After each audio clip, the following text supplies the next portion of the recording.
Ahí está. Hola, muy buenos días a todos. Bienvenidos a la sesión general de julio del 2025. El tema a abordar el día de hoy va a ser RCP, causas, manejo y afecciones a nivel de retina. Aquí en el Instituto de Oftalmología Guillermo Ábalos Ursúa, como jefe de enseñanza tenemos al doctor Guillermo Ábalos Gagiola, su servidora R1, Sandy. De parte de los R2 tenemos al doctor Fernando Herrera y por parte de los R3 tenemos a la doctora Rosario Waki Ceballos. Y bueno, a continuación voy a presentar a nuestros tutores el día de hoy. Como primer tutor tenemos al doctor Renzo Cañote Flores, médico cirujano por la Universidad Nacional Federico Villarreal en Lima. Hizo residencia en oftalmología en el Instituto Nacional de Oftalmología en Lima. Tiene un posgrado en oftalmología, cirugía refractiva y de retina y vítreo por la Universidad Nacional Autónoma de México, en el Hospital Fundación Nuestra Señora de la Luz. Realizó una maestría en oftalmología en la Universidad Católica del Salta, en Argentina, acreditada por el Consejo Argentino de Oftalmología, y cuenta con una maestría en alta gerencia en clínicas y hospitales por la Universidad Científica del Sur, en Lima. Es el actual presidente de la Sociedad Peruana de Retina y Vítreo y cuenta con afiliaciones por la Sociedad Americana de Retina en Estados Unidos, la Academia Americana de Oftalmología por Estados Unidos y la Sociedad Europea de Catarata y Cirugía Refractiva. También cuenta y es parte de la Sociedad Peruana en Oftalmología. Como segundo tutor tenemos al doctor David Arturo Ancona Lezama. Es licenciado en Medicina por la Universidad La Salle, especialista en oftalmología por la Universidad Nacional Autónoma de México y la hizo en la Asociación para Evitar la Ceguera en México. Tiene un fellowship en retina y vítreo. Cuenta también con un fellowship en oncología ocular en el Wills Eye Hospital, bajo la mentoría de los doctores Carol y Jerry Shields. Es profesor clínico en oftalmología en el Tecnológico de Monterrey, donde también cursó un doctorado en ciencias clínicas. Fundador y líder del Eye Cancer Institute, Fundación Ocularis, clínica que reúne equipos multidisciplinarios para el tratamiento integral del cáncer ocular en México. Es un pionero actualmente y actualmente es el vicepresidente de la Sociedad Panamericana de Oncología Ocular. Y bueno, sin más preámbulos, vamos a dar inicio. Vamos a tocar temas como anatomía, patologías, manejo y discusión por parte de los tutores. Y bueno, el RCP. La ruptura de la cápsula posterior es una de las complicaciones más comunes y relevantes durante la cirugía de catarata. Esta estructura, que forma parte del soporte natural del cristalino, puede dañarse accidentalmente durante la facomulsificación, lo que esto dificulta una colocación de lente y puede aumentar el riesgo de complicaciones posteriores. Un manejo oportuno y adecuado va a ser fundamental para preservar la integridad ocular y lograr un buen resultado visual, que es lo que se busca en la mayoría de las cirugías de FACO. Y bueno, vamos a iniciar con un poco de anatomía. El cristalino se encuentra situado por detrás del iris y la pupila en el compartimiento anterior del ojo. Su superficie anterior está en contacto con el humor acuoso en la parte anterior y en la parte posterior con el humor vítreo. Tiene una forma biconvexa y tiene un tamaño promedio de 9 a 10 milímetros de diámetro con un espesor de adelante hacia atrás. En la parte anterior tiene un espesor mayor que viene siendo de 14 micras y en la parte posterior solamente de 4. Tiene una curvatura anterior y una curvatura posterior, siendo la curvatura anterior menos curva y la posterior más curva. Esta se va a encontrar suspendida por las zónulas de zinc que van a ser conectadas por el cuerpo ciliar y va a estar compuesto por una cápsula, un epitelio, una corteza y un núcleo. Y bueno, estos son puntos importantes del cristalino, ya que el cristalino no tiene el mismo tamaño al nacimiento y en la edad adulta. Al nacimiento tiene un tamaño de 6.4 milímetros en el ecuador, 3.5 milímetros de diámetro anteroposterior y solamente pesa 90 gramos.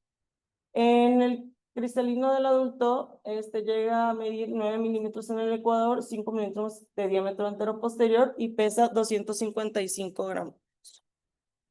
Esto es un punto importante ya que en los niños el riesgo quirúrgico de ruptura de cápsula posterior viene siendo mayor, ya que en las cirugías de catarata, en los niños, normalmente se hace una ruptura de cápsula posterior controlada, ya que como llega a ser fimosis, se le hace tanto anterior como posterior.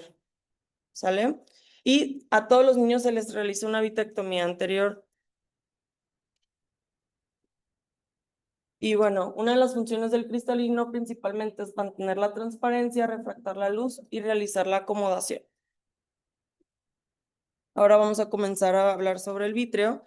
El vítreo es una sustancia avascular, gelatinosa, transparente y que llena el espacio entre el cristalino y la retina, y es bien conocida como cámara vítrea. Es la estructura más abundante y constituye el 80% del volumen ocular. Aproximadamente tiene entre 4 y 4.5 milímetros de volumen en el adulto. Está compuesto por colágeno tipo 2, ácido hialurónico, que es responsable de la viscosidad, elasticidad del vítreo, y glicoproteínas, la opticina.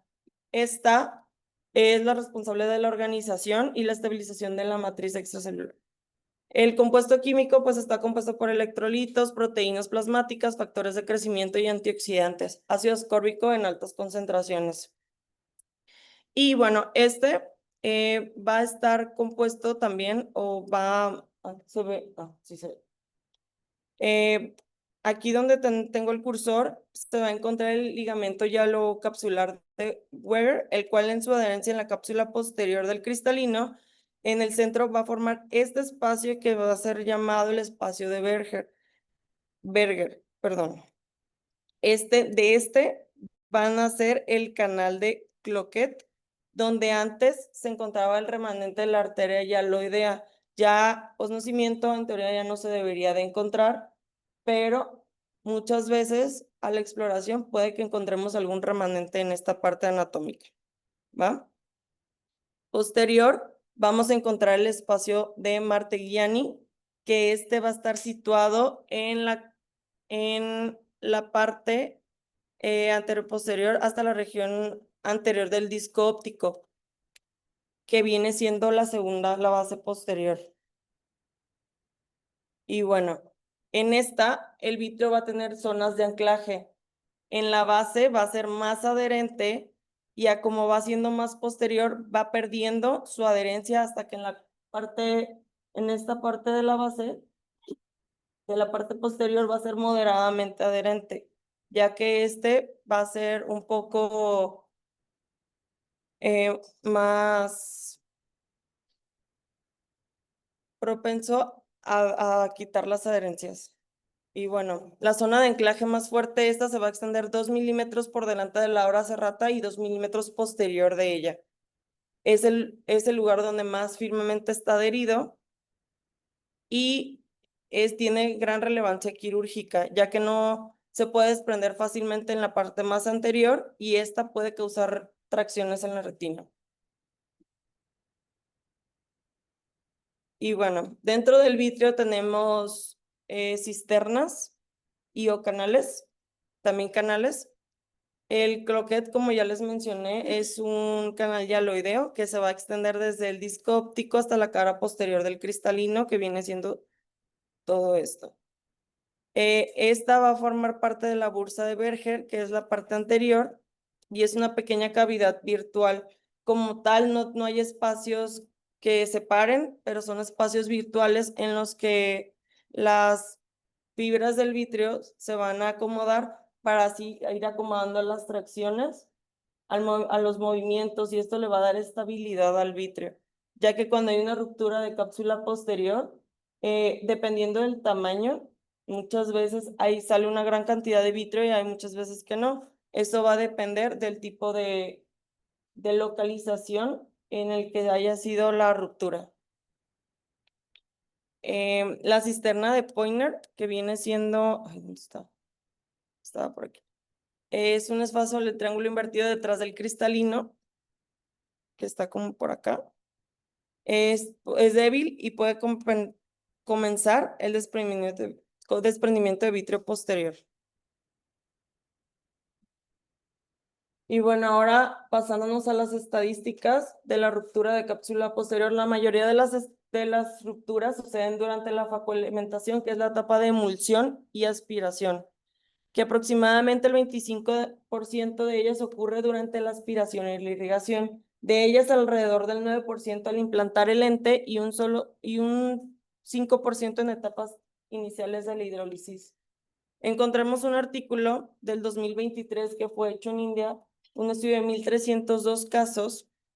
Es un estudio retroactivo de casos de cataratas maduras, en el cual fueron operadas consecutivamente y de ellas se lograron verificar que solamente el 7,3% de ellas, o sea, 93 casos, fueron afectados, en los cuales se identificaron factores de riesgo como el estrabismo, la facodonesis, el antecedente de trauma ocular y que hay un problema en la técnica quirúrgica normalmente extracapsular en comparación con la facomulsificación y un factor muy importante en pacientes con síndrome de pseudoesfoliación. Y conocer estos factores pues permite una evaluación preparatoria más precisa y planificar con mayor detalle la cirugía para evitar una ruptura de cápsula posterior. Listo. Y por siguiente va a hablar nuestro compañero Fernando acerca Muy de las bien. condiciones. Buenos días, compañeros. Gracias por estar presentes el día de hoy. Les mando Espera, un Fer. fuerte saludo a nuestros tutores. Gracias por tomarse un momento de su tiempo para estar el día de hoy aquí y pues aprovechémoslos lo más que se pueda. Muy bien, como ya lo mencionó anteriormente, la Fer, doctora. ¿puedes esperarte un segundo? Ok,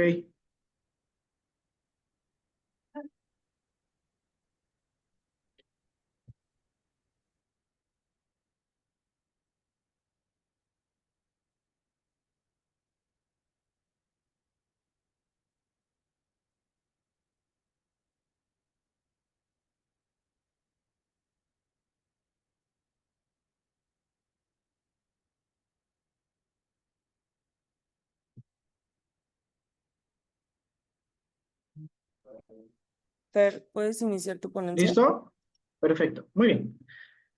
Como ya lo mencionó anteriormente mi compañera, la doctora Elenes, la cápsula posterior normalmente es transparente, elástica, resistente y moldeable.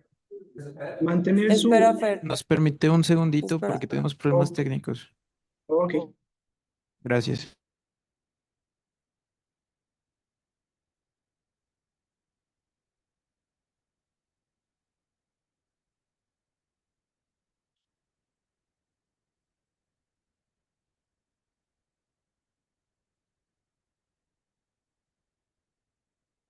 Me apoya ya.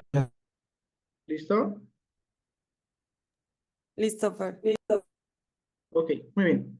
Entonces, la cápsula que normalmente es transparente, elástica, moldeable, como ya lo mencionaron anteriormente, Eh, mantener esta integridad durante la cirugía del cristalino nos debe de ser una meta necesaria para lograr un resultado final satisfactorio, ¿ok?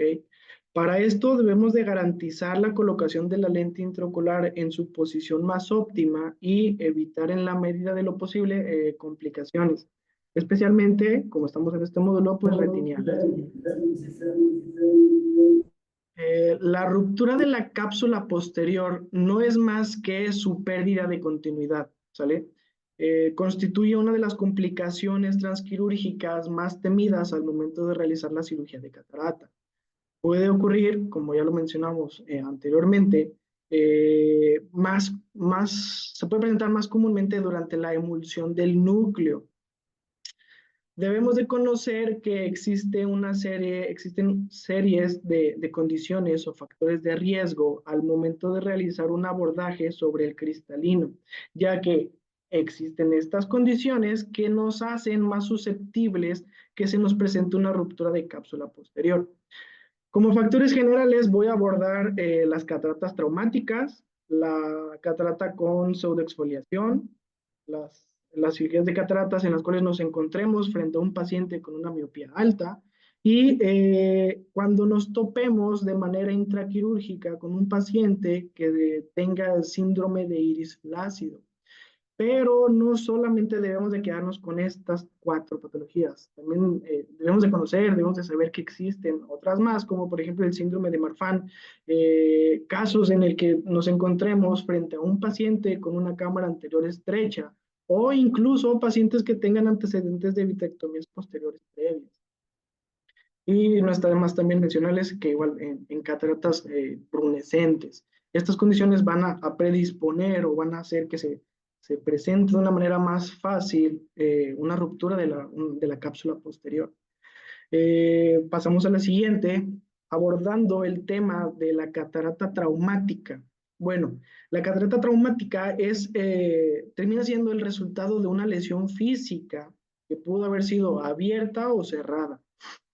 Es importante tener en cuenta esta condición porque el traumatismo ocular es relativamente común. Hasta en la quinta parte de los adultos jóvenes lo experimentan en algún momento de su vida y es más común relación 2 a 1 en hombres que mujeres. La OMS estimó que anualmente se producen 55 millones de lesiones oculares en todo el mundo y de estos 55 millones, hasta 1.6 millones de personas pierden la visión debido a los traumas oculares. En este caso en específico, la catarata traumática es una opacidad que ocurre después de un traumatismo que exponga las fibras de colágeno con el humor acuoso. Esta hidratación de las fibras de colágeno genera una pérdida en la transparencia de este cristalino. La morfología clásica pues suele ser en un patrón de roseta. Vamos a pasar a la siguiente. Los síntomas de los traumatismos oculares se presentan que se van a presentar en los pacientes, pues dependen por completo de la cinética y la magnitud del trauma, en donde si solamente fue el golpe sin llegar a producir un daño interno, o un daño en córnea, segmento anterior, retina, pues el paciente puede llegar a referir visión borrosa, fotofobia, e incluso cambios en la percepción de los colores de forma transitoria. Pero cuando ya nos presente, ya no estemos frente a un paciente en el cual nosotros veamos que tenga este paciente algún ifema, iridodiálisis e incluso desprendimiento de retina, pues sus síntomas, el principal va a ser una disminución súbita de la agudeza visual. Y el manejo pues tiene que ser un poquito más especializado. Pasamos a la siguiente. Ahora, hablando sobre los escenarios en los que nos encontremos con una catarata con el síndrome pseudoexfoliativo, para empezar, ¿qué es el síndrome pseudoexfoliativo? Bueno, el síndrome pseudoexfoliativo resulta ser un desorden sistémico a nivel de la matriz extracelular que se relaciona con la edad. Adquiere este nombre de pseudo porque se parece a un trastorno ocular previo que se conoció al estudiar a los ojos de los antiguos sopladores de vidrio. Esto en la época de 1910, 1907 aproximadamente.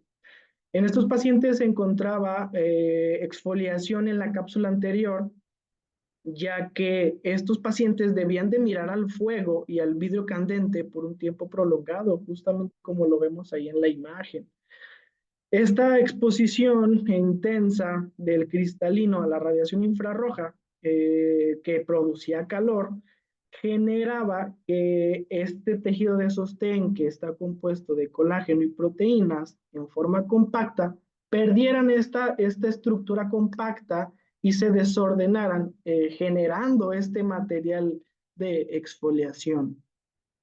Ahora sabemos que esta pseudoexfoliación es un síndrome generalizado a nivel de la matriz extracelular que se relaciona con la edad y se debe a una producción y acumulación excesiva de un material fibrilar extracelular que es caracterizado por estos pequeños depósitos blanquecinos como si fueran una caspita que se desprende de la cápsula. Y de todos los tejidos del organismo. Son más comúnmente vistos en el borde pupilar y en la superficie anterior del cristalino, justamente como lo vemos en la imagen inferior derecha. El fallo está en esta síntesis de colágeno. Dicho colágeno forma parte de tanto de la cápsula del cristalino como de las zónulas de este aparato de sostén de este cristalino, lo que nos termina predisponiendo a una mala dilatación pupilar y a un debilitamiento y una consiguiente rotura de las zónulas, del aparato zonular, haciendo que se nos complique un poquito más el evento quirúrgico. Pero ahorita lo vamos a abordar más, un poquito más a profundidad. Este trastorno fue descrito por primera vez en 1954, casi 40 años después del síndrome estos pacientes con la exfoliación por el soplado de vidrio. Y el síndrome pseudoexfoliativo es responsable del 20 al 25% de glaucomas de ángulo abierto. La prevalencia va a ser de 20 al 30% en pacientes mayores de 60 años y genera este depósito blanquecino, aparte de esta pobre dilatación pupilar y este debilitamiento sonular, también genera que exista inflamación que nos conlleve a alguna uveitis e incluso hasta una oclusión de la vena central de la retina. Todo esto por este exceso de depósitos de material fibrilar. Pasamos a la siguiente. Ahora, hablando sobre las cirugías en los pacientes que tengan altas miopías. Para empezar, debemos de definir qué es una miopía alta. Pues bueno, la miopía alta se define como la existencia de un equivalente esférico mayor de 6 dioptrías y o de una longitud del globo ocular mayor a 26.5 milímetros. Es uno de los intereses, de los temas de intereses más que ha ido creciendo en la actualidad y constituye uno de los deberes pendientes de nosotros por parte de la oftalmología moderna. Afecta aproximadamente al 2% de la población, tiene un componente genético y predispone a diversas enfermedades como el desprendimiento de retina, las membranas neovasculares, el agujero macular, glaucoma, cataratas y un síndrome de tracción vitreomacular, que lo vamos a mencionar más adelante. Pasamos a la siguiente. Clásicamente, las alteraciones oftalmológicas que están asociadas con estas altas miopías son la atrofia corioretiniana, como lo vemos en la imagen superior derecha, las manchas de Foster-Fuchs, que son unas lesiones pigmentadas a nivel de la mácula a consecuencia de hemorragias coroideas, las estrías lacadas, que igual también se ven en la imagen superior derecha, que son un poquito más relucientes, que terminan constituyendo o son las microroturas que se generan a nivel de la membrana de Bruch. Y en los últimos años se ha descrito una patología asociada a la miopía magna, que es la tracción vitreomacular, como lo vemos aquí en la imagen de abajo, imagen inferior derecha. ¿Qué es la tracción vitreomacular? Ya que estamos en el módulo de retina, pues voy a abordar un poquito respecto a este tema. La tracción vitreomacular es el resultado de dos vectores de fuerzas opuestas. Por un lado tenemos la firme adherencia de la membrana limitante interna y la hialoide posterior a estas estructuras vasculares del polo posterior, y por otro lado tenemos la pronunciada curvatura cóncava de este mismo polo posterior, que lo vemos como este estafiloma miópico, ¿sale? Como lo vemos en la imagen de abajo, como tipo casi embudo.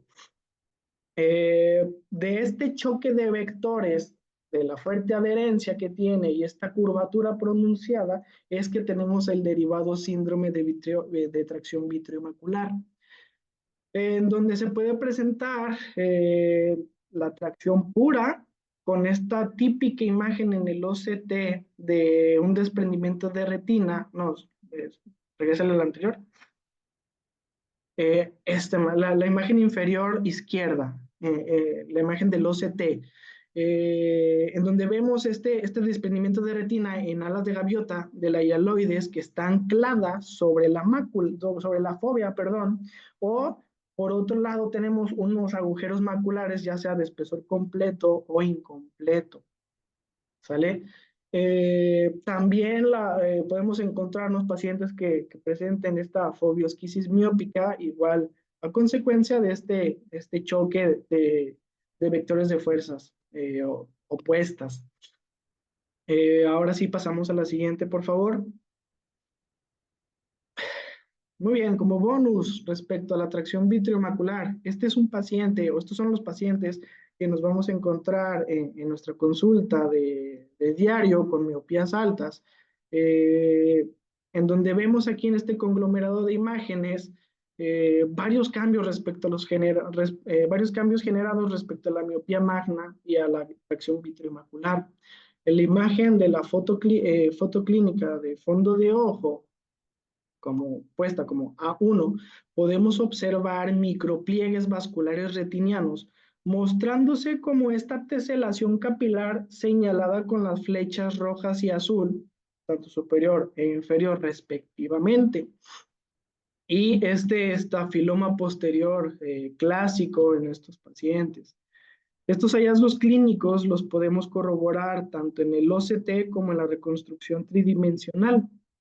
Lo que nos generan estos micropliegues, como los vemos en la imagen de la reconstrucción, se ve este solapamiento de estos capilares a consecuencia de la tracción, que dependiendo el tipo, el grado de los pliegues, qué tan pronunciados sean esos pliegues, pueden llegar a generar en mayor o en menor medida metamorfopsias en los pacientes, ¿sale? Estos son algo que usualmente se nos llega a pasar, pero ya lo sabemos y debemos de ser conscientes que existen estas situaciones para entender un poquito más al paciente y darle un buen manejo y explicarle bien qué es lo que está sucediendo. Ahora, retomando otra vez el tema sobre las patologías o los síndromes que nos vamos a encontrar que nos predisponen a la ruptura de cápsula posterior, pasamos a la siguiente. Tenemos al síndrome de iris flácido. ¿Qué es el síndrome de iris flácido? Bueno, es una situación intraoperatoria. Esto lo vamos a notar cuando ya estemos en el quirófano con el paciente en cirugía, ¿sale? Por eso es una situación intraoperatoria. Ha sido recientemente descrita en relación a las modificaciones que se observan respecto a la pupila en el paciente durante la cirugía. Está caracterizado por la presencia de 3 signos intraoperatorios. El primero es un estroma iridiano flácido que se ondula en condiciones de fluídica habituales. El segundo va a ser la tendencia de este iris a prolapsarse a través de las incisiones, tanto de la incisión que se utiliza para la falcomulsificación y la incisión para la paracentesis, aun cuando están adecuadamente hechas. Y el tercero es una contracción pupilar intraoperatoria que es progresiva independientemente de las medidas o las pautas farmacológicas que se hayan tomado en el paciente para lograr una buena midriasis. Se ha descubierto que una de las causas desencadenantes de este mencionado síndrome es la toma por parte de los pacientes de tamsulosina. La tamsulosina es un beta bloqueador de receptores alfa-adrenérgicos, específicamente los 1, que se utiliza en la hiperplasia prostática benigna, llegando a generar una probable atrofia por desuso de este músculo dilatador del iris. La prevalencia de pacientes que están en tratamiento con tamsulosina y se someten a cirugía representan aproximadamente el 3%. Ahora, si nosotros sabemos que la cirugía de catarata es una de las cirugías que a nivel mundial más se realiza, un 3% realmente sí llega a ser significativo. Lo que nos quiere decir que probablemente alguno de nosotros que estamos aquí nos vamos a enfrentar a estos escenarios. Entonces es bueno tener el conocimiento. leí varios artículos en donde discutían el tema de suspender la tamsulosina entre 4 a 7 días previos a la cirugía para evitar en la medida de lo posible que se presentara este síndrome, ya que el tiempo de vida media en sangre de la tamsulosina es de 48 a 72 horas. Pero yo me pregunto, si este síndrome se debe a una atrofia de un músculo, dudo mucho que entre 4 a 7 días este músculo recupere el tono perdido el tono que había perdido anteriormente. Pasamos a la siguiente. Muy bien, ¿por qué estos pacientes presentan o estas condiciones presentan un gran reto quirúrgico? Bueno, cualquier condición intraocular que disminuya o aumente el espacio de trabajo dentro del ojo nos termina por favorecer la ruptura de la cápsula posterior. Las pupilas que son pequeñas o laxas, como en el síndrome pseudoexfoliativo y el síndrome de iris flácido respectivamente, nos orillan a enfrentarnos a escenarios en donde tengamos que trabajar con capsulorhexis pequeñas o cámaras anteriores estrechas. El riesgo en estas circunstancias es que la posibilidad de aspirar con la punta del faco el borde capsular sea mayor o que durante las hidromaniobras se produzca alguna retención de líquido por debajo del núcleo, lo cual nos pueda generar o llevar a un estallido de la cápsula posterior. Por otra parte, tenemos los escenarios en donde estamos frente a un paciente con una cámara anterior muy amplia, como es en el caso de las miopías altas o en casos de vitrectomías previas, nos termina haciendo o hace que nos modifiquemos el abordaje en estos pacientes porque eh, por ejemplo, cuando son las cámaras más amplias, hace que sea necesario posicionar la punta del faco en un ángulo vertical más agudo. Esto nos hace que sea más difícil visualizar, para empezar, nos hace más difícil el acceso al núcleo y visualizar la cápsula posterior. Entonces no tenemos como ese seguro de saber dónde está esa cápsula. Lo que nos predispone a que tengamos pues es un evento no deseado durante el acto quirúrgico.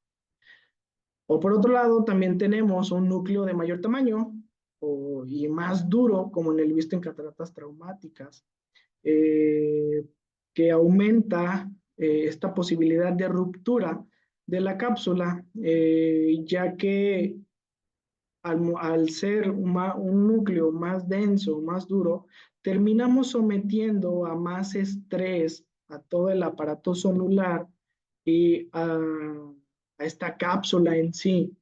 Y si tomamos en cuenta que es un paciente que tuvo un trauma, pudo haber tenido alguna lesión a nivel del aparato celular, pues este estrés generado tanto por las maniobras que se utilizan o el ultrasonido que realizamos, dependiendo de qué tan denso esté ese núcleo, pues se puede presentar con más facilidad en la ruptura de la cápsula posterior. Cuando se presentan estos escenarios, debemos de cambiar nuestra conducta respecto a nuestros protocolos al momento de realizar una cirugía de catarata. Por ejemplo, si vemos que este aparato celular o esta cápsula no tiene la mejor integridad, podemos implementar medidas precautorias, como por ejemplo, la altura de la botella bajarla entre 60 a 75 centímetros, la aspiración, manejar niveles bajos de entre 18 a 20, un vacío que sea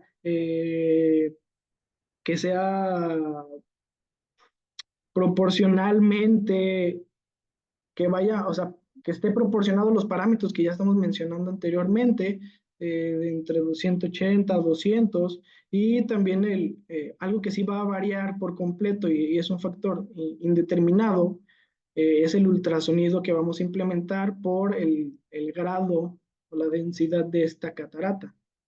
No va a ser el mismo ultrasonido que utilicemos en una catarata que esté muy madura a una que esté muy blandita. Ya para terminar, como otro dato también, las cataratas polares posteriores se asocian habitualmente a la ruptura de la cápsula posterior por esta elevada adherencia que tiene sobre la cápsula posterior. Entonces, son medidas que debemos de tener en cuenta para estar lo mejor preparados para estos escenarios. ¿Qué es lo que pasa cuando ya tenemos esta ruptura de cápsula posterior? ¿Qué es lo que debemos de hacer? Esta parte se la voy a dejar a la doctora Rosario para que continuemos con esta sesión. Pasamos a la siguiente.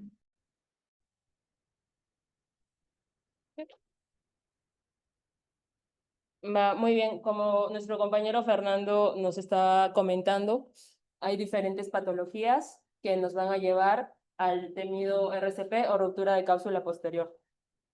Vamos a dar ligeros esbozos sobre qué es el RCP, de qué forma se puede dar un manejo, y ya nuestros tutores más adelante, el doctor Cañote y el doctor Ancona, hablarán desde su experiencia cómo manejarlo de la forma más efectiva.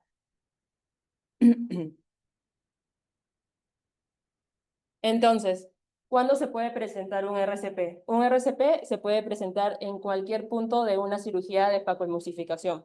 Durante la irrigación o aspiración hay un porcentaje de prevalencia mucho mayor. Generalmente, esto puede estar asociado por una desinserción zonular, ya sea iatrogénica, es decir, causada por nosotros mismos, el cirujano, o traumática. Hay que tener en cuenta la importancia de un RCP, esto en cuanto se va a dar un incremento en el riesgo, tanto de un edema macular cistoide, una de las complicaciones más comunes en un RCP, o el temido desprendimiento de retina. Recordemos que, como en clases anteriores, un edema macular cistoide no es otra cosa que una condición ocular que va a afectar la retina. Se va a producir, en otras palabras, cuando la mácula se inflame, formen pequeñas ampollas de líquido con apariencia de pequeños quistes, que en anteriores clases en los OCTs ya los hemos visto. Vamos a ver también que se presenta con mucha frecuencia el síndrome de Irving-Gass o edema macular.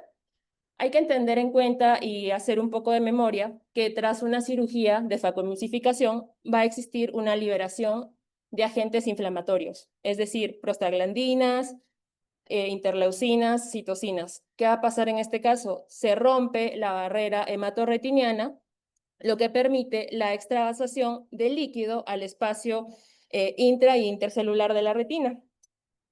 Ese es el motivo y el razón por lo que estos quistes se van a formar. En el caso de un edema macular cistoide, en una angiografía vamos a tener un signo característico que nos va a ayudar al diagnóstico. En este caso, el patrón clásico se llama en flor de pétalo, que no es otra cosa más que una extravasación de líquido a través de la mácula.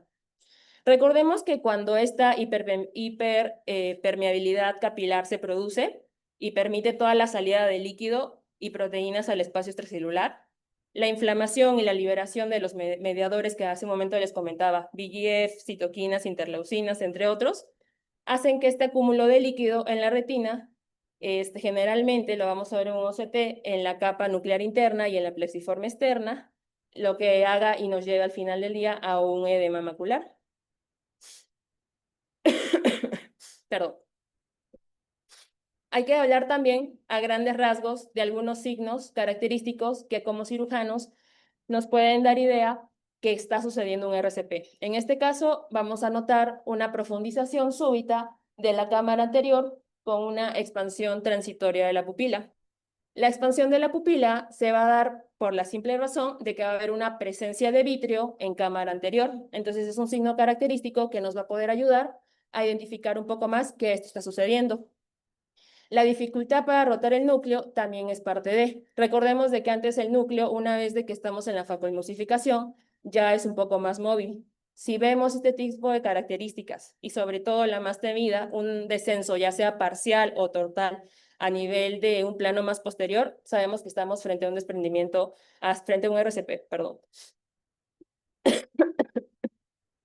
¿Qué pasa?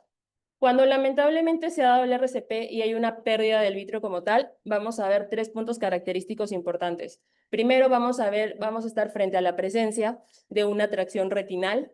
vamos a ver también una proliferación fibrosa y también vamos a ver un cierre angular por sinequias. Es verdad de que durante el RCP pueden darse diferentes situaciones, solo estamos mencionando algunas que hay con mayor prevalencia. En cuanto a la proliferación fibrosa, recordando un poco de medicina básica, vamos a saber que la cadena básica de inflamación y la remodelación celular mediada por las interleucinas, pues son las que nos van a generar toda la remodelación y proliferación como tal. En cuanto al cierre angular por las sinequias, es importante recordar que cuando hay vitrio en cámara anterior, va a hacer que este vitrio que está en cámara anterior se empuje al cristalino hacia adelante, lo que hace que aparezca un roce entre el cristalino y el iris, lo que va a generar las sinequias.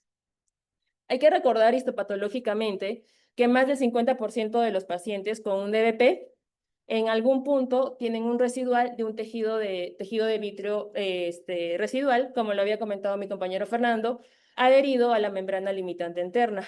Este proceso es el que conocemos como vitriosquisis. La vitriosquisis no es otra cosa que una separación anómala de las capas del vitrio cortical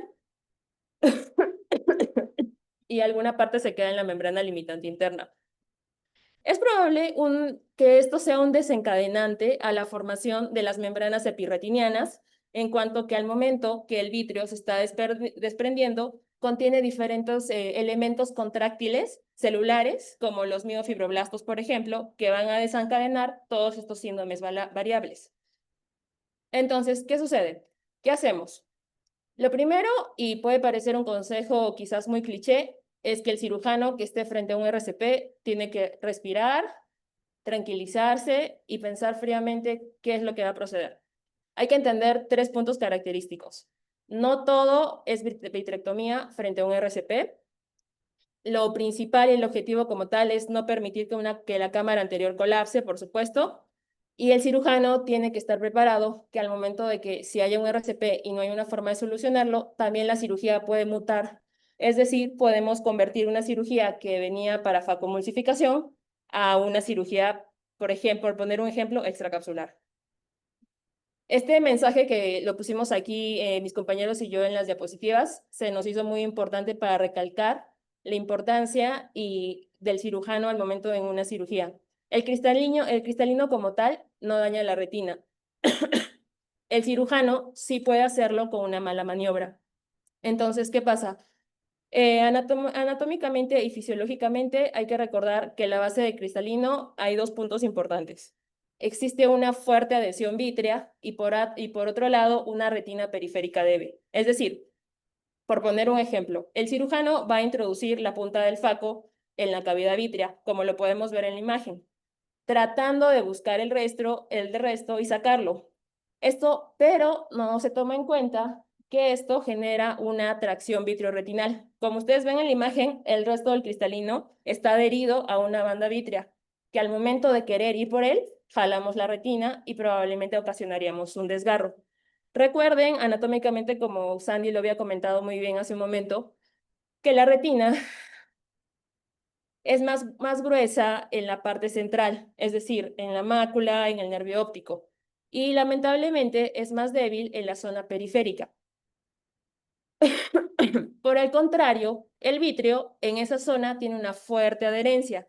Entonces, cuando cae el resto capsular, la combinación es lamentable. Estamos frente a un vitrio muy fuerte y una retina muy débil. Y si generamos a eso una tracción, lo que se va a ocasionar es un desgarro.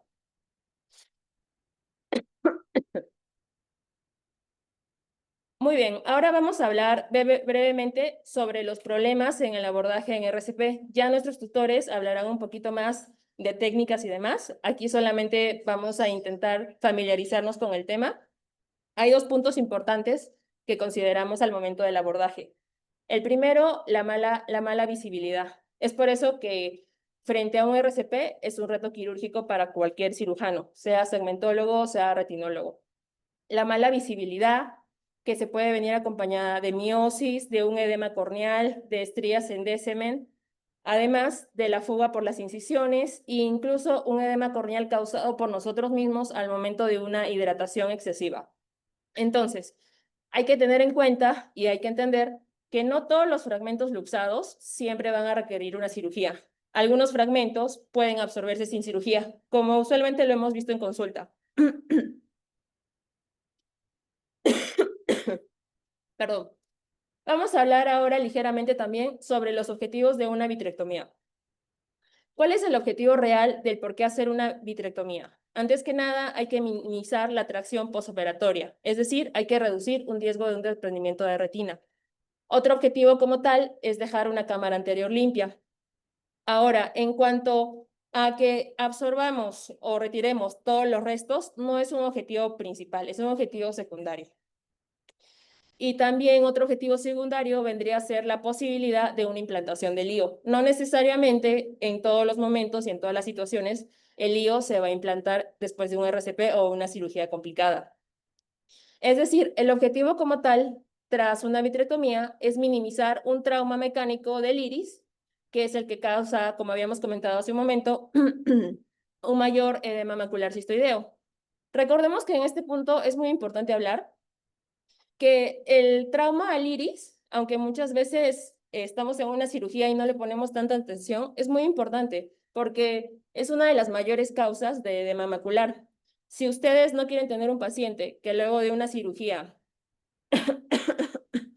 incluso colocándose el lente o no, presente un síndrome de Irving-Gass, un edema macular cistoideo, evitemos manipular el iris.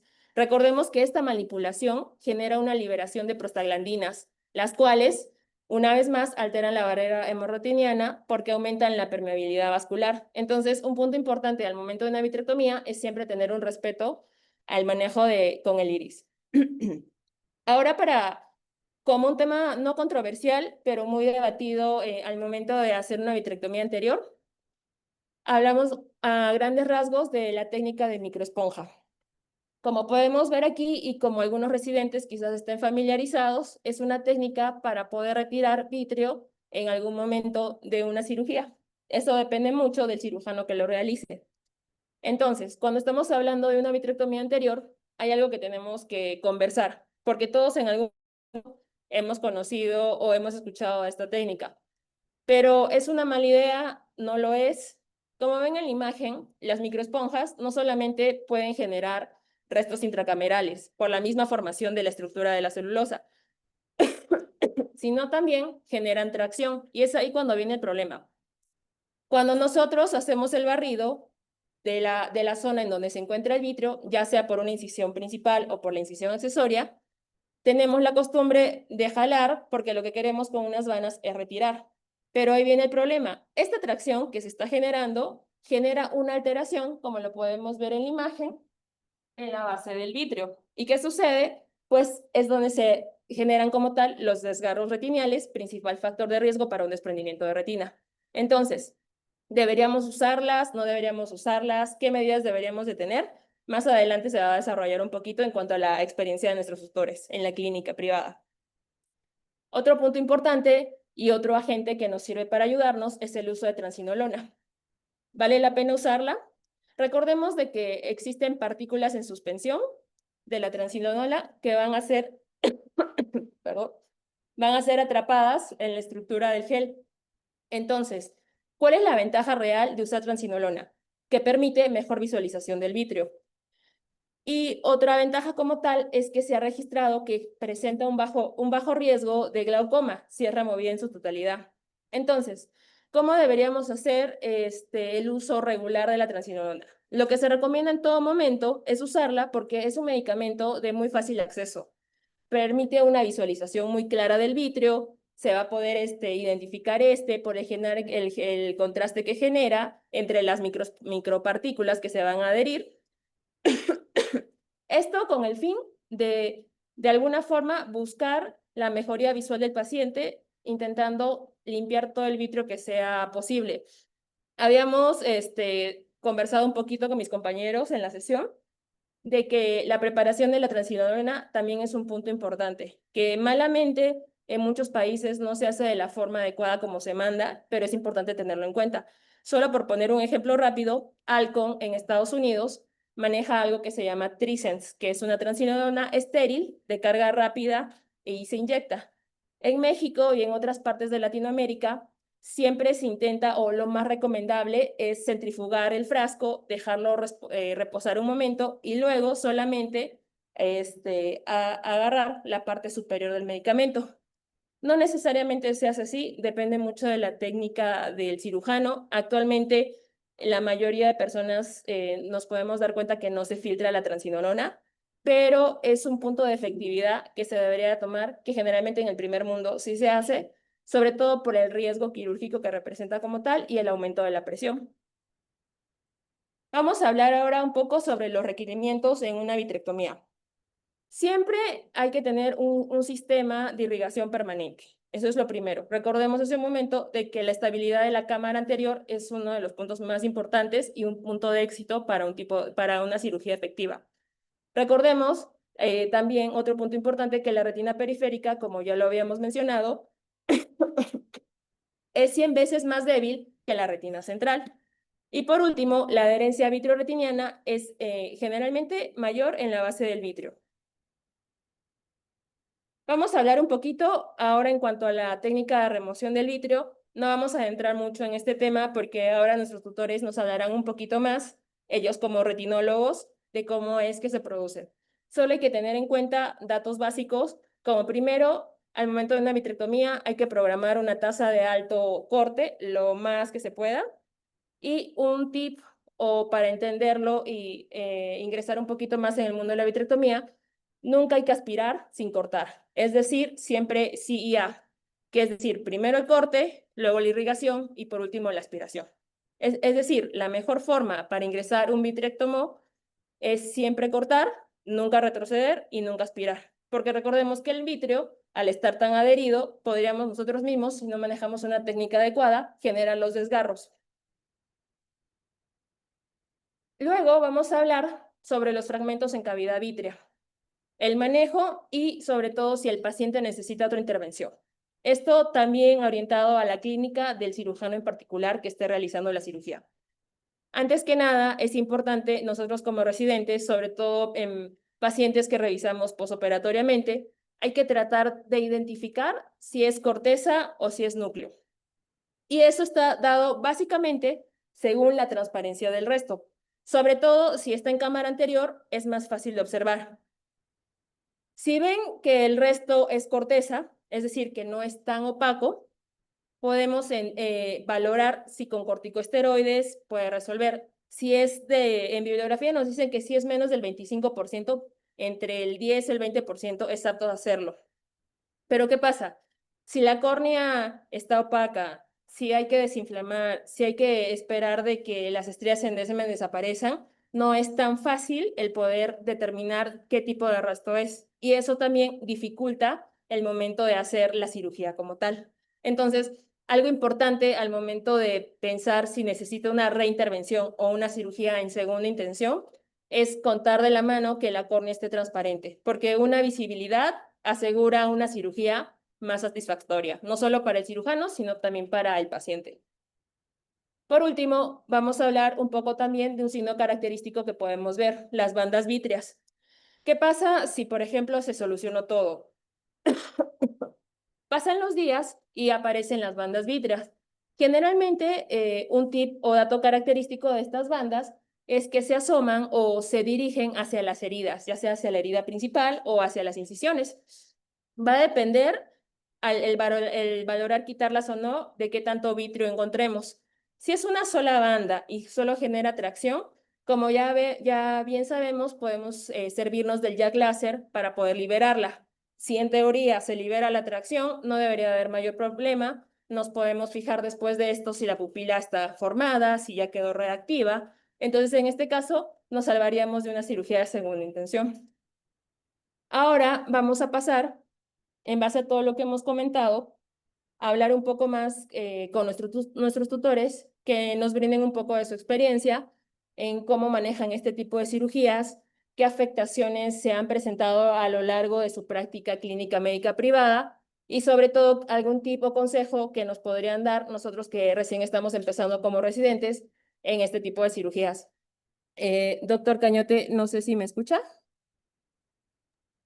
Hola, ¿qué tal? Sí, buenos días. ¿Se me escucha? Así es, Doc. Buenos días, ¿se me escucha perfecto? Sí, Doc. Todo en Sí, orden. doctor. ¿Qué tal? Buenos días, muchas gracias por la invitación para participar de esta mañana académica. De igual manera, saludo al doctor Ancona, a- colega y cotutor ahí en la invitación. Este, pues en realidad creo que lo han dicho todo. Han dicho muchísimas cosas interesantes. Siempre hay que tener en cuenta tres cosas, ¿no? Hay que tener en cuenta las condiciones propias del paciente, que las han descrito muy bien, las condiciones del cirujano, ¿no? El cirujano tiene que ser lo suficientemente consciente y prudente de qué cosa va a enfrentar, y las condiciones propias de la cirugía. Este, mm, Cuando uno enfrenta una ruptura de cápsula posterior, yo siempre le digo a mis residentes que ante la mera sospecha de que han roto la cápsula, tengan por seguro que sí es, ¿no? Siempre piensen que porque siempre uno entra en negación, ¿no? Uno dice, no, uno quiere creer que no ha roto la cápsula. Cuando uno tenga la mera sospecha, lo más probable es que eso haya sucedido. Hay una propuesta que siempre utilizan y yo voy a decir que todo lo que yo diga puede ser sometido a escrutinio público y es controversial. Los segmentólogos eh, tradicionalmente han propuesto la idea de que cuando uno tiene un RCP, uno no debe sacar la pieza en mano, debe pasar de la posición 2 o la posición 3 a la posición 1. En ese momento uno debe bajar la botella o la presión de botella, con la mano izquierda retirar el instrumento con el que te ayudas y poner viscoelástico, y luego lentamente retirar la pieza en mano para que no haya colapso. En todos mis años de experiencia, pocas veces he visto cirujanos que hayan hecho esos pasos de manera tan académica, ¿no? Lo cierto es que, si bien es cierto, esa es la maniobra ideal que proponen los cirujanos, la gran mayoría de veces más te gana el susto y el pánico que otras circunstancias. Yo siempre considero que los dos momentos más álgidos, a pesar de que han descrito varios momentos, son cuando uno hace la facomulsificación y cuando uno aspira restos. Uno tiene que ser consciente cuando uno está en la facomulsificación y tiene muchos restos, qué tanta es su experiencia, ¿no? ¿Qué tanta es su experiencia? Si tu experiencia no es tanta, a veces lo mejor es convertir a una forma de extracapsular y sacar los restos a través de una incisión. Si eres un cirujano de experiencia, puedes aventurarte a hacer algunas maniobras para poder retirar los restos nucleares o corticales que todavía te queden. Cuando sucede en la aspiración de restos, ahí es un poco más fácil porque ya te quedas tranquilo de que los restos no se te van a ir a la cámara vítrea o a la cavidad posterior. Y entonces ahí lo que tienes que hacer es lo que yo le llamo como un círculo de acciones que más o menos parte así, ¿no? Uno coloca viscoelástico, perdón, vitrectomiza, ¿no? Vitrectomiza cuando hay vitrio en cámara anterior, luego coloca viscoelástico, luego hace un peinado de la superficie para estar completamente seguro de que no hay vitrio. Y si siguen habiendo bandas vítreas, nuevamente entras al círculo, ¿no? Otra vez vitrectomía, otra vez viscoelástico y otra vez el peinado, hasta que finalmente terminas por liberar el vitrio de la cámara, de la cámara anterior. Tres ideas más para no aburrirlos. Es muy importante presurizar. Yo creo que un cirujano que comienza a hacer vitrectomía anterior y se complica, debe presurizar su cámara, y eso quiere decir cerrar todos los puertos. Acuérdense que si hay un puerto abierto y el ojo no está presurizado, siempre el vitrio va a querer salir por ese puerto y entonces siempre las bandas vítreas van a persistir. Este, mm, Decías que las bandas vítreas se ven a los días, en realidad se hacen visibles a los días, pero tú te puedes dar cuenta que hay vitrio cuando la pupila no es perfectamente redonda. Cualquier tipo de muesca que tú veas durante la cirugía es una evidencia de que todavía te queda vitrio en la cámara anterior. Y también hablan de la vitrectomía con esponja manual. Es cierto que es una maniobra que podría ser potencialmente peligrosa si generas mucha tracción sobre la banda vítrea, pero a veces puede ser útil cuando tú has tenido mucho prolapso de vitrio que incluso se ha salido por la herida del puerto del puerto de facomulsificación. A veces es más fácil maniobrar el gel vitrio que está solamente, que se queda solamente en la cámara anterior. Muchas veces uno no es ni siquiera consciente de que hay vitrio fuera del ojo, y entonces cuando tú haces esta maniobra con esponja, lo que haces es simplemente retirar ese gel vitrio que está fuera ya del ojo, por fuera de la herida, y solamente manejar lo que está adentro. Obviamente es una maniobra que hay que hacerla con mucho cuidado. Excelente, Doc. Gracias. Muchísimas gracias, doctor Renzo. Ahora tenemos la participación del doctor Ancona. Buenos días, muchas gracias por la invitación. Gracias a Rosario por la invitación, a Fernando y Sandy por sus presentaciones. Un saludo a todos los del GAU, viejos amigos, y al doctor Renzo. Qué placer estar aquí esta mañana. De acuerdo, realmente poco que agregar. Yo, como punto de vista de retinólogo, en cómo asistimos a veces a algunos casos complejos de catarata está que a veces lo puedes ver venir, ¿no? Pacientes de miopes altos o pacientes con cataratas muy maduras, ¿no? Nunca está de más si están trabajando en algún equipo tener a un retinólogo cerca, ¿no? Estoy de acuerdo con la idea de detenerse a pensar, de tomarse una respiración antes de seguir con la mente perturbada ante esta complicación. Yo creo que es lo que te hace un cirujano, mantener el temple. Un gran maestro decía que el viscoelástico sirve también para pensar, ¿verdad? Entonces, yo lo que hago cuando tengo estos casos es de que aplico viscoelástico para formar la cámara y poder ver un poquito más claramente la cámara anterior inmóvil y tratar de apreciar la cápsula posterior de esa manera. Definitivamente no apoyo el hecho de que se vaya con el faco casi hasta la mitad de cavidad vítrea por la cuestión del aumento de la tensión de las fibras vítreas y aumento de la tensión en la periferia y rupturas. Yo creo que cuando hay una ruptura de cápsula posterior, cambia la prioridad. La prioridad ya no es poner lente intraocular, la prioridad es no hacer más daño, ¿no?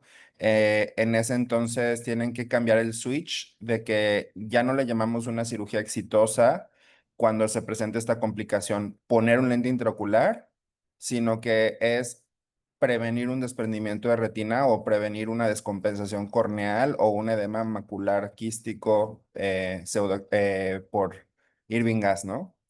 Eh, Vale muchísimo la pena estabilizar. Yo creo que es muy respetable estabilizar la cámara anterior y poner un punto y cerrar y dar por terminada la cirugía, dar mucho esteroide y en un segundo tiempo quirúrgico entrar a hacer una vitrectomía completa y una implante de lente fijado esclera, pero definitivamente se han visto casos catastróficos en los cuales se ponen lentes de cámara posterior en la cámara anterior con posterior descompensación corneal y yo creo que eso sí es criticable, ¿no?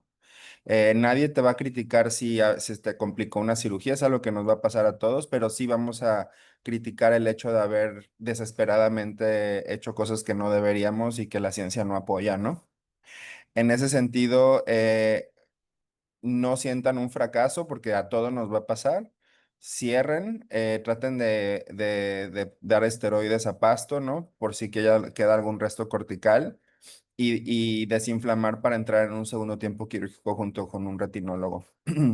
No sé si va por ahí, o sea, mis recomendaciones al menos son esas y yo creo que es mucho más fácil entrar en unos pocos días a un ojo más estable, ¿no? Que cuando ya tienes un desprendimiento de retina encima de todo. Imagínense el escenario en el cual con el faco se jaló el vitrio, se generó un agujero, en lo que lo vuelves a operar se desprende la retina, en una córnea ya dematizada. Para el retinólogo es terrible hacer una cirugía así y es un ojo que ya podemos dar muy probablemente por perdido, ¿no? Entonces, yo creo que hay igual una palabra famosa que le decimos catrasca, no sé si le sean si lo hayan escuchado por ahí, no estoy como para estar diciendo maldiciones en la mañana, pero realmente es cuando identificas un problema, no lo hagas más grande, ¿no? Yo creo que esa es la enseñanza, lo que te va dando la templanza de la sabiduría y me parece muy bueno hablar de estos temas, ¿no? De lo de triamcinolona, yo no lo veo mal porque finalmente es un esteroide, nos ayuda a desinflamar, a darnos una mejor idea de cómo está el segmento anterior. Y lo de la técnica de la esponja también, yo no lo, igual que como dice Rosario, yo no lo apoyo porque pues es estar traccionando más, ¿no? Yo lo único que hago es con las vanas cortar como la entrada del puerto corneal y finalizar si ahí es donde yo considero o no tengo un vitrector de retina a la mano, ¿no? Muy buena sesión, la verdad. No sé si el doctor Renzo me apoya en esto que acabo de decir, pero yo pienso que es mejor tratar de no seguir empeorando la situación. Sí, completamente de acuerdo. Sí, la idea se resume en no seguir haciendo más daño. Es cierto. ¿No? Una vez que hemos complicado un ojo, la prioridad, como bien dice el doctor Ancona, cambia. Hay que preocuparse por no seguir haciendo más daño. Y a veces uno tiene miedo, le tiene miedo a la faquia. Uno debe pensar que es mejor un ojo afáquico que un ojo que termine, por ejemplo, en trasplante córneo, ¿no? Indiscutiblemente, o un ojo que deje un poco que deje las cosas como están, que después tengas que reparar un desprendimiento de retina. Completamente de acuerdo en todo lo dicho. Sobre, sobre todo que en ese escenario la faquia sería temporal, ¿estamos de acuerdo? Porque si luego realmente lo decimos, ah, bueno, pues luego le planeamos y le hacemos un implante en esclera. Entonces, digamos que también es como con el cristal en el que se miden las cosas, ¿no? Vale. Muy buena sesión, muchas gracias por la invitación. Y gracias al doctor Renzo por sus enseñanzas. Bueno, doctores, muchísimas gracias a los dos. La verdad ha sido un honor para nosotros como institución tener al presidente actual de la Sociedad de Retina y a usted, doctor Ancona, pues precede toda la reputación como un oncólogo prestigioso. Entonces, realmente no les podemos más que agradecer su presencia el día de hoy y vamos a dar por finalizada la sesión general. Muchas gracias. Gracias, bonita mañana. Hasta luego. Hasta luego. Hasta luego. Buen día.